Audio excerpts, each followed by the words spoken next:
Monsieur Pokora, pourquoi avait-il décidé quitter subitement les Link Up? En 2004, Monsieur Pokora décide de quitter le groupe fondé seulement un an auparavant. Les Link Up. En effet, l'artiste avait déjà un plan de carrière, et des objectifs bien précis. Il a donc pris son envol, en solo, tout en s'expliquant sur son choix. En 2003, l'émission Popstar fait fureur sur M6. Elle a permis de révéler plusieurs groupes de musique comme le groupe de L5 ou encore les Watford.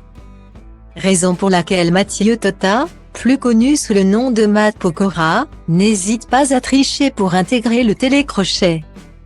Un enfrein qui a porté ses fruits puisque le chanteur repart vainqueur du programme. Avec Lionel Timothy, ses compagnons d'aventure. Ensemble, le trio forme alors le groupe Link Up. Puis sort le titre Mon étoile dans la foulée. Une première sortie synonyme de succès pour le groupe puisqu'il se classe rapidement à la première place du top 50. Néanmoins, alors que tout était bien parti pour le trio, c'est finalement en 2004, soit un an après leur début, que Matt Pokora décide d'entamer une carrière solo. Un véritable coup dur pour Lionel Timothy, dont la carrière dans la musique n'est jamais parvenue à décoller après le départ de leur acolyte.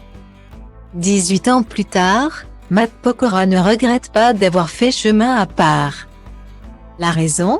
L'époux de Christina Milian ne trouvait pas son bonheur dans les chansons qu'il interprétait avec les Link Up. Pour moi, quand j'ai vu Popstar, j'ai vu un tremplin. C'était une passerelle pour Paris. Ce registre musical n'était pas du tout ce qui me plaisait à l'époque. Ce n'était pas fait pour moi et je ne m'épanouissais pas là-dedans. A-t-il confié en 2013 dans une interview parue dans l'émission La Parenthèse Inattendue, diffusée sur France 2. Par respect pour les téléspectateurs de Popstar, il a tout de même tenu à proposer un seul et unique opus avec ses camarades. Je suis resté le temps de cet album. On allait rentrer en studio pour le deuxième album.